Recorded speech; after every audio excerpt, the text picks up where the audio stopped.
Meu nome é Andressa Freire Pimenta. Eu sou advogada no Brasil já há 10 anos e, desde março deste ano, advogada em Portugal. E hoje eu trabalho na regularização de imigração e de residência de pessoas que já moram aqui em Portugal.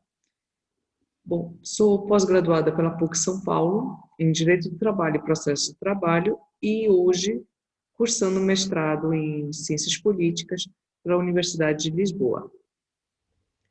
Primeiro eu queria agradecer a todos e dando sequência ao nosso primeiro módulo, que eu falei um pouquinho sobre os fatores positivos e negativos de residir em Portugal, vou falar um pouquinho sobre vistos, como que a pessoa pode obter este primeiro documento necessário para vir legalmente para o país. É importante esclarecer que as minhas orientações é para as pessoas que querem vir legalmente, pessoas que buscam se regularizar e que falo de uma forma abrangente. Vou falar sobre vistos de diversas formas, mas eu vou falar sobre abrangente porque cada caso é um caso e dependendo da realidade de cada pessoa, pode ser aplicado um visto diferente. Bom, na nossa primeira imagem, que é o que eu vou começar a conversar com vocês, é sobre o continente europeu. O continente europeu, um pouquinho de geografia, é formado por 50 países. Ele é um dos 6 continentes do mundo e é formado por 50 países. E ele possui o maior bloco econômico do mundo. Bom, esse bloco, o maior bloco econômico, chama de União Europeia. A União Europeia é um acordo entre os países, alguns países desse continente europeu, para que tenha relações políticas e econômicas entre eles. Hoje, temos 27 países que fazem parte da União Europeia. Recentemente, todo mundo ouviu falar sobre o Brexit, que saiu o Reino Unido no dia 31 de janeiro de 2020. Então, existe esse acordo de cooperação econômica. Mas, Andressa, por que você está falando isso para mim? Bom, eu estou falando isso porque essa noção é muito importante para os vistos que eu vou falar posteriormente. Na nossa próxima imagem, nós vamos ver que a moeda utilizada por esses países que compõem a União Europeia é o euro.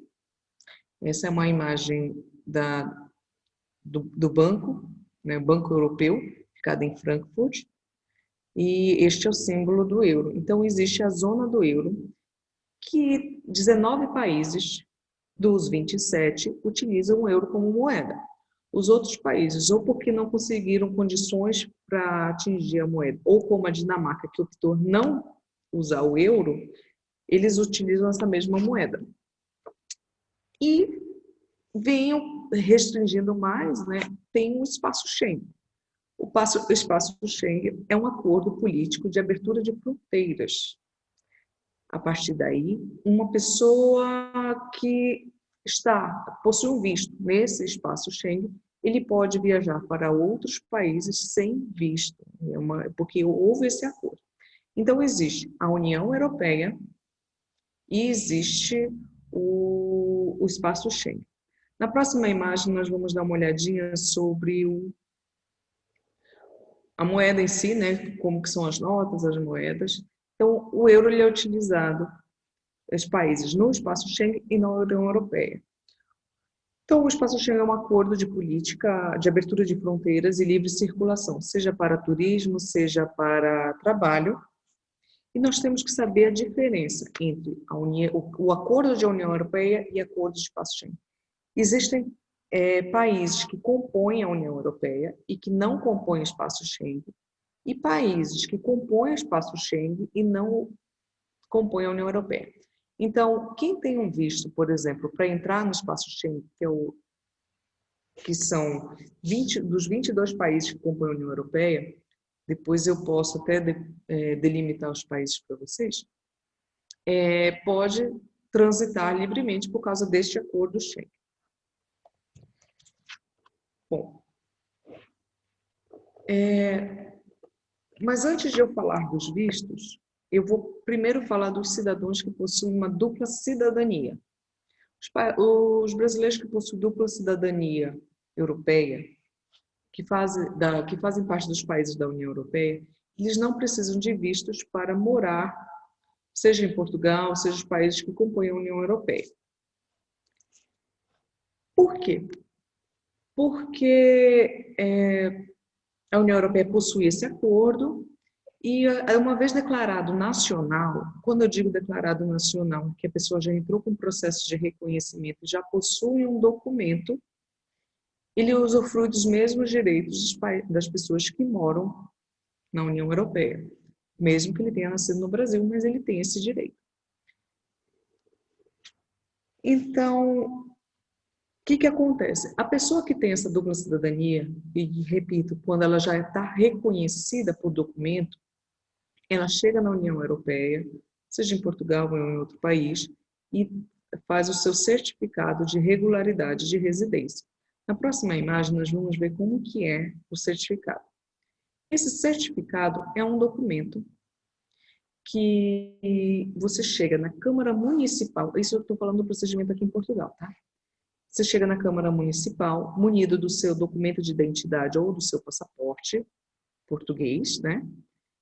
Ou então da União Europeia, e diz assim, desculpa, português não, da União Europeia, e você apresenta, juntamente com a declaração de rendimentos e um atestado de morada, e diz que a partir de agora você vai residir em Portugal.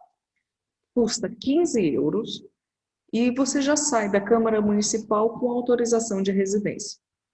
Essa autorização de residência para cidadão europeu geralmente é em torno de 5 anos. Então, após os 5 anos, você já pode adquirir a residência permanente, já está, não tem aquele problema de ficar o tempo inteiro renovando. Então, é com este documento que os cidadãos da União Europeia conseguem sua autorização de residência e já vive legalmente em Portugal ou em qualquer outro país que compõe a União Europeia. Bom, a partir daí, se você não é cidadão europeu e precisa residir, seja de caráter temporário ou caráter permanente, você vai precisar de um visto. O que muitos não sabem é que existe o visto Schengen, que é um visto de turismo. Na próxima imagem, nós vamos ter mais ou menos uma noção do que seria um visto que pertence no passaporte. O visto Schengen é um visto de turismo que confere à pessoa a visitar os países do espaço Schengen por 90 dias a cada 180 dias. Então, se nós pensarmos que durante 6 meses ela pode passar 3 meses no país que compõe o espaço Schengen, então ela pode passar 6 meses durante um ano, sabendo que ela tem que entrar e sair. Esse visto é para turismo, visita familiar, negociação, trabalhos e afins.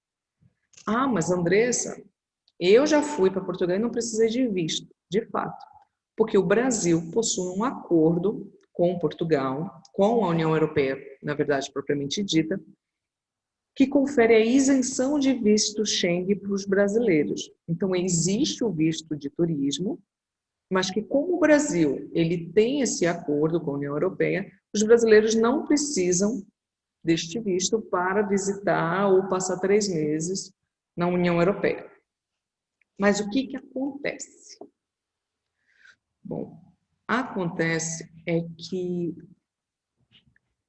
recentemente não, em 2016, podemos dizer, já tem um tempinho, foi feito um acordo no qual todos os países vão precisar ter uma autorização prévia de viagem. Chama-se de visto ETIAS. Então, é uma autorização que é similar à autorização de viagem que tem para os Estados Unidos, em outros países, Canadá também, que todos terão que fazer, comunicando o governo português que você vai chegar no país. Então, por mais que nós brasileiros tenhamos isenção, nós temos que fazer essa comunicação. E ela vai ser obrigatória a partir de 2022.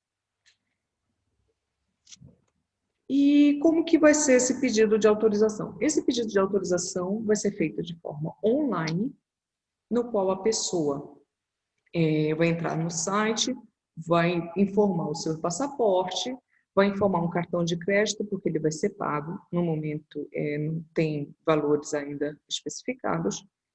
E um e-mail. A partir daí, você recebe a autorização. Eles informam, ou solicitam que a pessoa faça com 3 dias antes de viagem. Mas, como vai ser um sistema novo, eu recomendo fazer um pouquinho antes, até para não ter um congestionamento. Há ideias, isso eu digo porque já mudou e pode ser que, em razão do Covid, mude, até adia-se a implantação, de que seja tudo feito online, com o passaporte online, no qual você tenha o visto online. Mas também é recomendado imprimir, principalmente nesses primeiros meses depois de 2022, por enquanto, que para você ter a segurança de entrar no país. Sem o visto ETIAS, ou seja, sem esse pedido de entrada no país, informam que não é possível entrar. Bom, mas tá. Considerando que eu não vou fazer visto de viagem, eu vou mesmo para morar, seja por um período acima de 3 meses, inferior a 1 ano ou superior a 1 ano. Isso, eu vou mostrar para vocês uma tela do site do Ministério dos Negócios Estrangeiros, o MNE. E nesta tela, que vocês podem ver pelo site vistos.mne.pt, quais são os vistos existentes e como há uma melhor adequação para cada realidade. Aqui nos tipos de vistos, nós vemos que os vistos podem ser de estada temporária, permanência inferior a 1 ano. Então, é superior ao visto de turismo de 3 meses, e inferior a 1 ano. Ou então de residência, que é de permanência superior a 1 ano. O visto, nós precisamos ter em mente que ele tem que ser solicitado ainda no Brasil. A partir do momento que você já está em Portugal sem o visto, você não vai pedir visto, você vai pedir a autorização de residência. E aí é um outro procedimento que eu vou falar posteriormente. Então, você pode entrar aqui no site, eu vou falar as situações e, a partir daí, a pessoa pode dar uma pesquisada com o melhor lhe adequa, então, de acordo com a sua realidade. O estado temporário de permanência inferior a 1 ano, como foi anteriormente, ele pode ser por trabalho e investigação, que quando nós clicamos aqui, você vai poder verificar que existem vários tipos de trabalho. Trabalho subordinado sazonal, que, por exemplo, a pessoa que vem trabalhar no verão, o verão de Portugal é bom para um trabalho, então eu peço um visto de trabalho sazonal por um período. Trabalho independente, quando a pessoa ela exerce atividade sozinha, né, profissionais liberais, por exemplo. Atividade altamente qualificada, são pessoas que possuem algum nível de instrução e considera-se como altamente qualificada, como pesquisadores, como tecnologia. Docência, atividade desportiva amadora, transferência de trabalhadores entre empresas que participam da OMC, artistas de espetáculos e investigação. Bom, esses vistos de caráter temporário, cada um nós conhecemos assim. É 1, é 2, é 3, é 4, e às vezes fica um pouco confuso como que nós vamos identificar. Eu recomendo, ao invés de ir pelos números, porque um número ele pode enquadrar vários vistos, como, por exemplo, o trabalho independente ou então subordinado, é o E3. Então, ele pode enquadrar várias situações. O ideal seria você ver qual é o visto que se encaixa. Não, eu vou trabalhar, você é advogada em Portugal, por exemplo. Então, eu vou aqui como trabalhadora independente e eu vou solicitar esse tipo de visto. Depois do trabalho, vem um visto de estudo, que seja ou para ensino secundário, que é o ensino médio, licenciatura, mestrado, doutorado, pós-doutorado, programa de mobilidade de intercâmbio, aquela questão de Universidade de sanduíche, né? Curso de sanduíche, a pessoa começa numa faculdade e finaliza na outra. Formação profissional, estágio, voluntariado, também existe aqui como motivo. Por questões de saúde, a pessoa que precisa fazer um tratamento médico, ele pode pedir um visto para fazer tratamento médico em Portugal. Inclusive, para quem o acompanha, pode ser feito pedido de acompanhante de tratamento médico. O mobilidade jovem. Esse mobilidade jovem, o Brasil não possui acordo com Portugal. Então, na verdade, é só aplicável para esses nacionais aqui que nós podemos ver, que seria um trabalho de férias, de intercâmbio, são instrumentos internacionais específicos.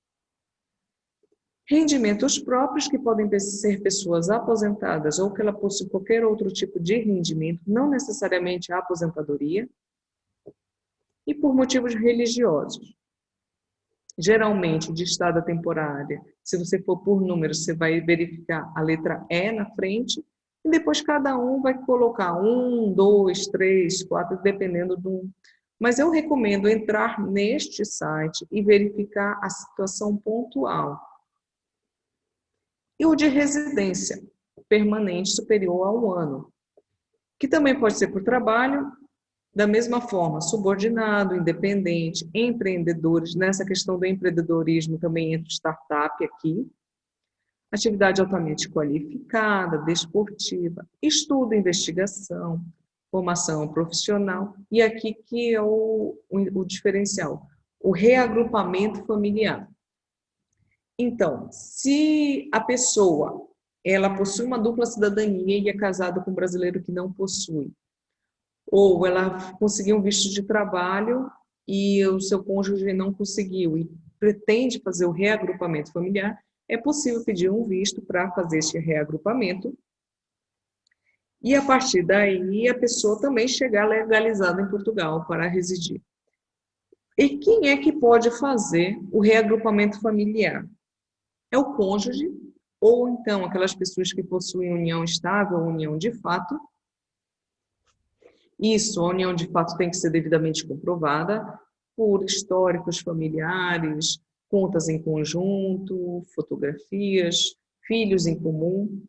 Bom, os filhos menores e incapazes, os filhos adotados, e desde que a lei do país reconheça como filho, porque alguns países não reconhecem o adotado com os mesmos direitos de filhos, infelizmente ainda existe.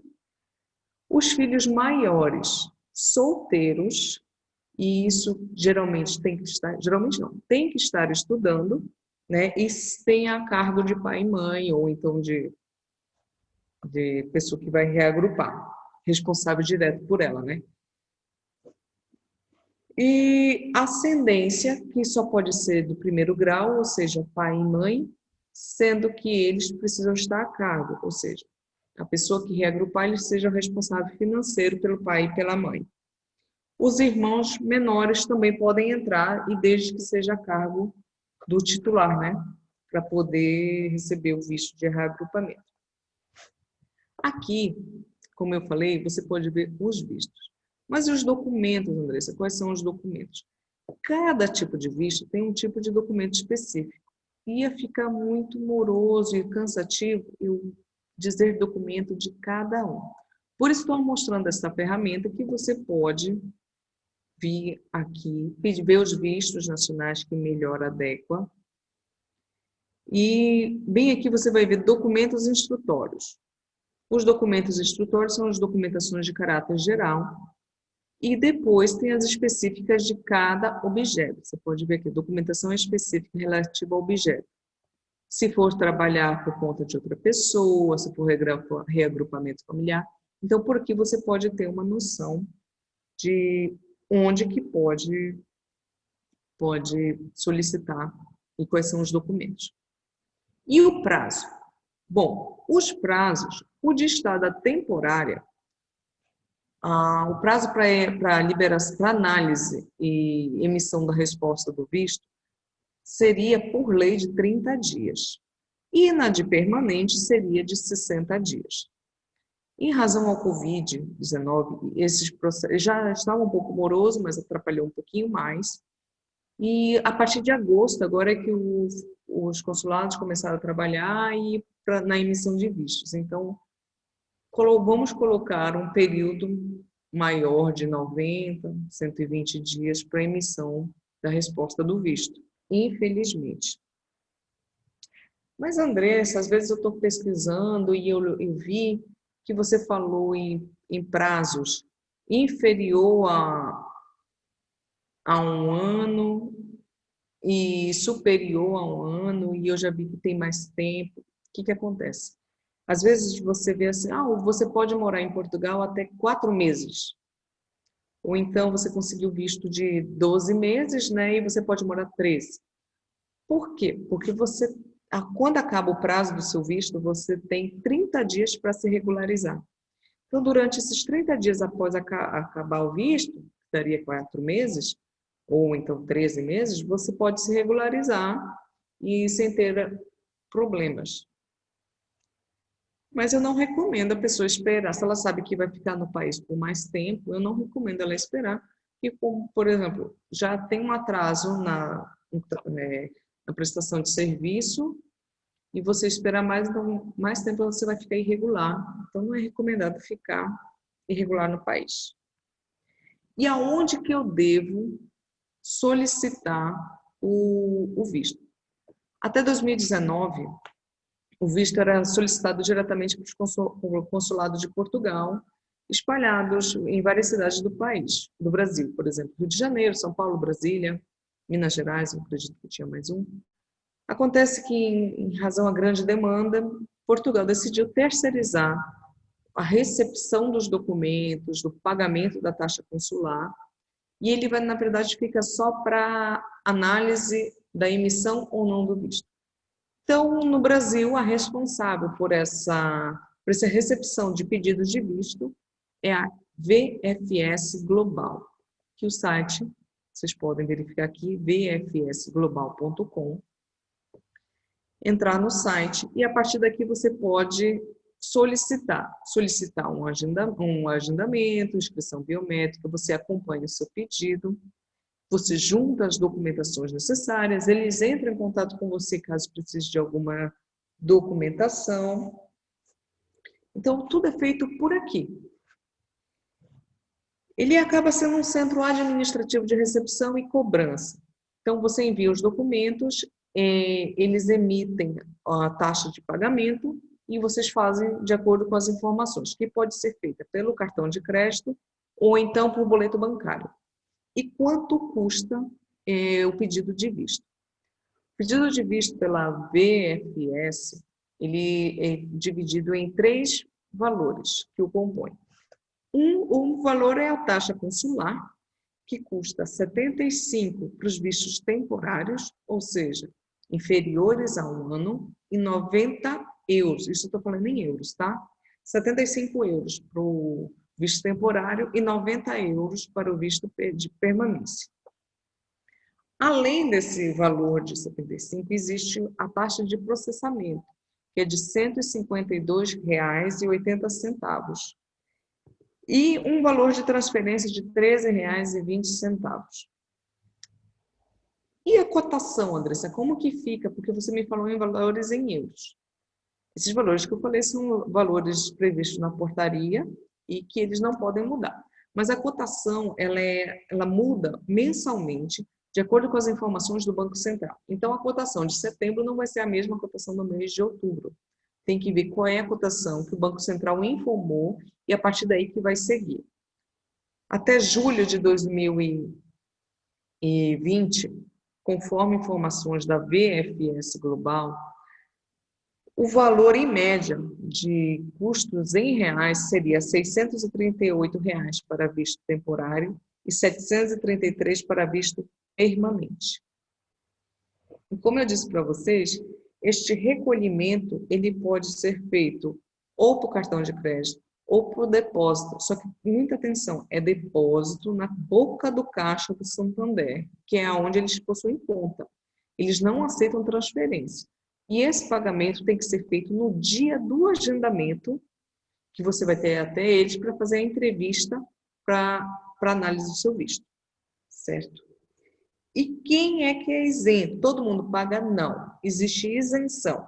Quem são os isentos?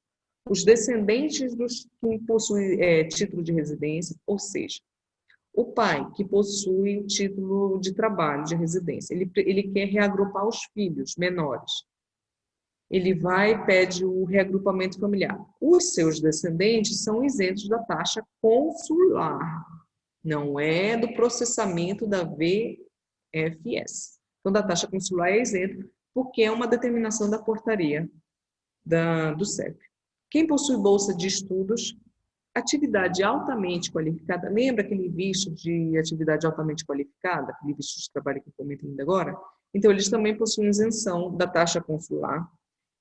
E as pessoas doentes que possuem acordo, geralmente de reciprocidade com Portugal. Então, quem vai fazer tratamento médico também pode ter isenção da taxa consular. Então, aqui na VFS, não consigo falar direito isso, VFS Global, vocês podem verificar as informações, qual é o tipo de visto indicado, então é só clicar aqui. Você já conhece a ferramenta da MNE. A partir daqui você vê qual é o visto indicado. Eles possuem uma linha de apoio. Então, é interessante você sempre dar uma olhadinha, verificar, para ver qual é o seu caso concreto. Eles possuem perguntas e respostas, possuem os documentos necessários. Então, eles estão, na verdade, preparados para tirar toda e qualquer dúvida que possa surgir no preenchimento de formulários. É muito interessante o serviço deles. Então, eles possuem sede em São Paulo, Rio de Janeiro, Brasília, Nova Lima e Salvador. Ah, Andressa, mas eu não moro em nenhuma dessas cidades. Bom, possui uma divisão. Então, provavelmente, eu digo provavelmente porque, como o Norte e o Nordeste é muito grande, eles fazem uma divisão. Então, quem é do Norte, até, acredito, Maranhão, Fortaleza, então, Norte, meados de Nordeste, é por Brasília. O restante do Nordeste é Salvador. Então, ele acaba dividindo. Mas é interessante você sempre entrar em contato para que eles possam lhe auxiliar da melhor forma possível, já que é um serviço da VFS Global. Certo. Conhecidos esses vistos que nós possuímos, nós também temos que dizer sobre o Golden Visa. O Golden Visa, ele é um visto e uma autorização de residência para aquelas pessoas que têm interesse em investir em Portugal. Mais informações do Golden Visa você pode localizar no cef.pt, na parte de ARI, autorização de residência para atividades de investimento. Então, o que consiste esse investimento? As pessoas que não fazem parte da União Europeia, elas podem investir em Portugal e, a partir daí, obter uma autorização de residência. Para isso, a pessoa precisa residir no primeiro ano, pelo menos 7 dias em Portugal e nos anos subsequentes, 14 dias. E existem vários tipos de investimento. O investimento mais baixo é de 250 mil euros e não possui investimento máximo. E quais são os benefícios de ter a autorização de residência pelo Golden Visa?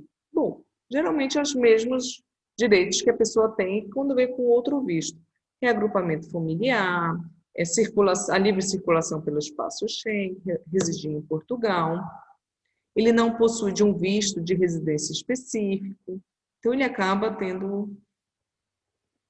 E como que eu faço para saber que tipo de investimento eu poderia fazer para obter?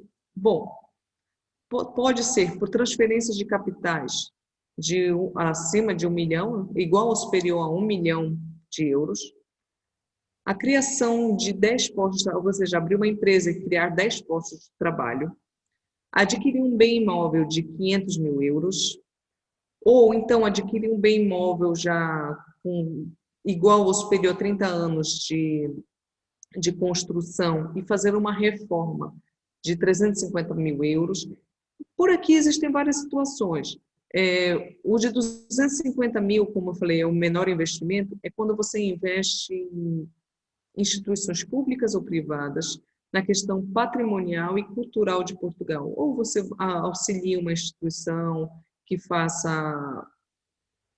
presta serviços culturais, produção artística, recuperação de patrimônio. Então, existem 8 hipóteses: criar 350 mil euros para transferir capital, criar 5 postos de trabalho. Então, existem várias hipóteses.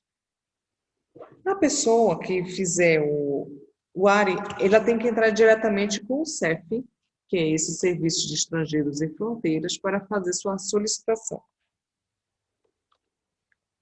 Além do investimento, nós possuímos os 2 tipos de visto que muitos, na verdade, acham que é mais fácil de conseguir, mas eu informo que precisa ter bastante atenção, porque ele precisa observar os requisitos, que é o Tech Visa e o Startup Visa.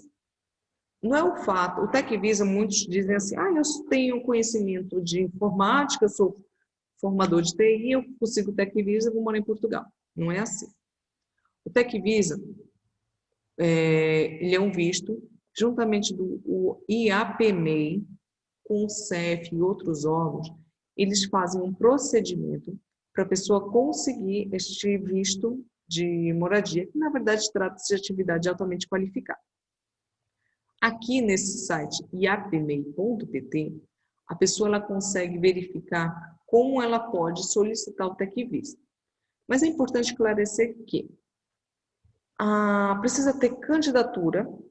Então, você entra nesse site e vai verificar que existem empresas que estão candidatando pessoas altamente qualificadas, geralmente voltadas pela área de informática. Você se inscreve para concorrer àquele cargo, né, de emprego. A partir do momento que você é selecionado, você dá entrada com pedido de visto do Tech Visa. Mas essa empresa ela tem que estar cadastrada.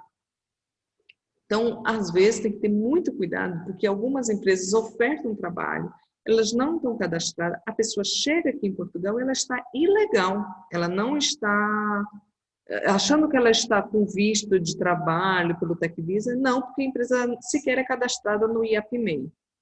Então, a pessoa ela precisa verificar direitinho a empresa, verificar aqui, versão portuguesa. A partir daqui, você verifica as candidaturas, você acessa, vê qual é a empresa que está abrindo vaga, quais são os documentos que ela solicita. A partir daí, a empresa vai informar quem que venceu as candidaturas e começar o processo do pedido do visto. A outra situação aqui, que também é pelo... Desculpa, não sei, eu acho que confundi aqui. Outra situação aqui, que também é pelo Tech Visa, é o Startup Visa. O Startup Visa, eles são de empresas que são startups, na verdade, que quem tem ideia de empreender em Portugal por meio de startup pode vir e obter o visto. E este visto é de empreendedor. Repito, também tem que observar os requisitos. Você tem que entrar no site do IAPMEI, ver as incubadoras que estão aptas a receber esses empreendedores. Você envia o seu projeto para essas incubadoras. A partir daí, o seu projeto é selecionado e aí sim você começa o procedimento de visto da startup ou do Tech Visa, certo? Então é sempre importante verificar direitinho por este site aqui quem são as incubadoras e quem são as empresas que estão conferindo vagas para as pessoas entrarem em Portugal com o Tech Visa.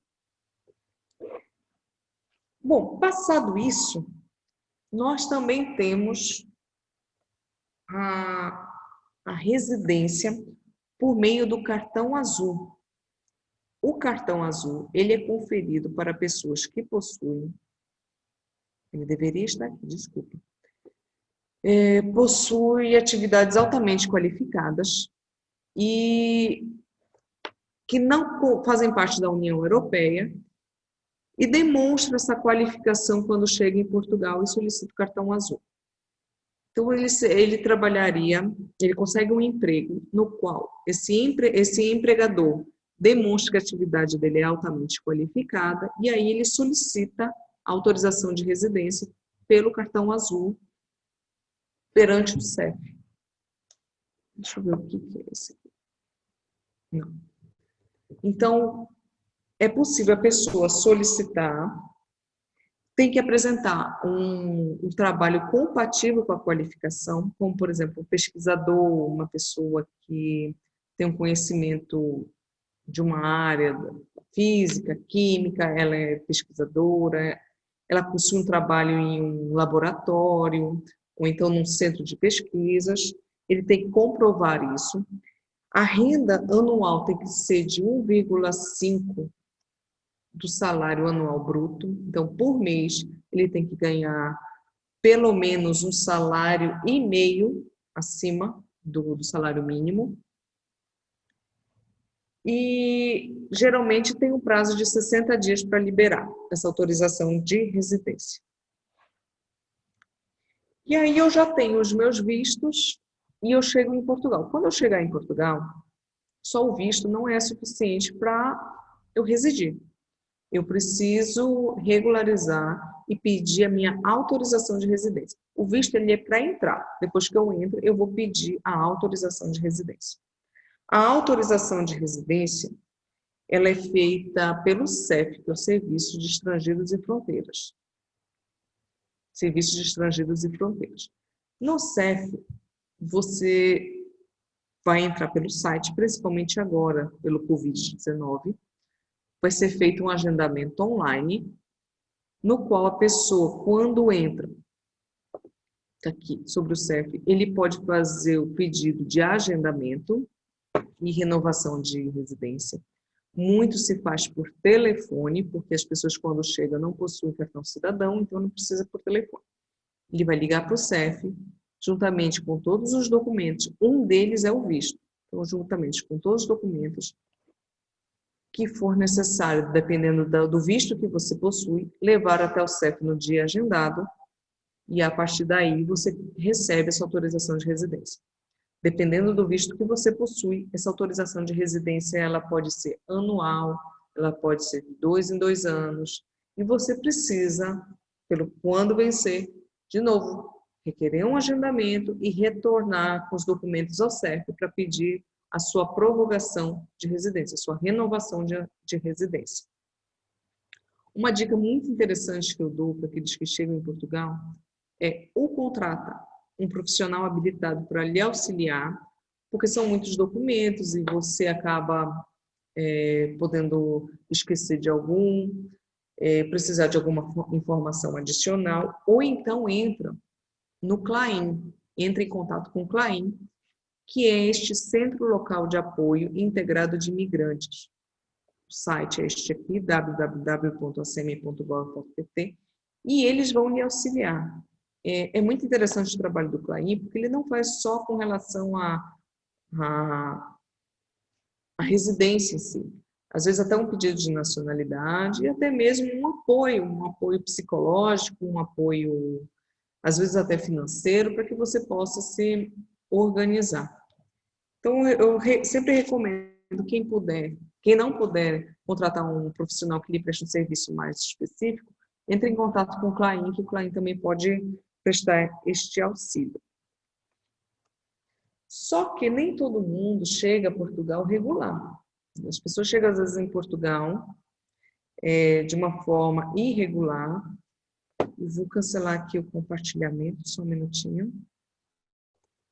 Só que as pessoas, elas chegam, às vezes, de uma forma irregular e ela precisa se regularizar. Eu vejo já muitos sites que dizem que existem pessoas ilegais e pessoas que são irregulares. Para algumas pessoas, ilegal é aquele que entra sem visto, sem apresentar nenhuma informação das fronteiras, E o irregular é aquele que, por exemplo, entra com visto e expira o seu visto, seja de turista ou seja qualquer outro. Eu, salvo, no direito a gente fala salvo o melhor juízo, salvo o melhor entendimento, entendo que não existe essa diferença. A partir do momento que você possui um visto que já expirou o prazo, você está ilegal. Não vai ser abrandado nenhuma situação se você está irregular porque o seu visto venceu ou porque você entrou sem visto. Então, eu entendo que você está ilegal de qualquer situação e não existe esse abrandamento. E quem é que é ilegal ou irregular em Portugal? Aqueles que entram e não registram-se nos postos de fronteiras. Por exemplo, a pessoa sai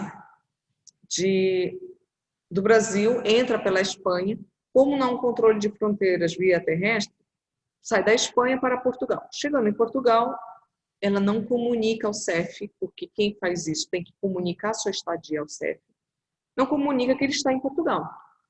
A partir daí, ele se torna um ilegal, porque ele não comunicou sua entrada. A comunicação ela pode ser feita para o CEF, ou então se a pessoa se hospedar em hotéis ou Airbnb, que já prestam essa informação para o Serviço de Estados e Fronteiras. Então, quando você entra num hotel aqui em Portugal, o CEF já tem conhecimento que você entrou. Se você vai no Airbnb, o CEF tem conhecimento que você entrou. Diferente das pessoas que, por exemplo, vai para casa de amigo, ou então para algum local que não tem essa comunicação, e passados 3 dias da entrada ele não comunica ao CEF, ele já é ilegal. Diferente de quem vem do Brasil e desce nos aeroportos. Quem desce no aeroporto de Portugal, ele já automaticamente já é comunicado a sua entrada no país. Bom, quem não porta um documento de viagem válido, ou seja, por falsificação, ou seja, por data expirada de vencimento de um passaporte, quem não possui o visto adequado para as funções que tiver aqui. Eu entrei no país com o visto de estudante, estou trabalhando sem ter comunicado o CEF dessa minha alteração. Eu estou com visto irregular, um visto ilegal, então eu estou ilegal no CEF.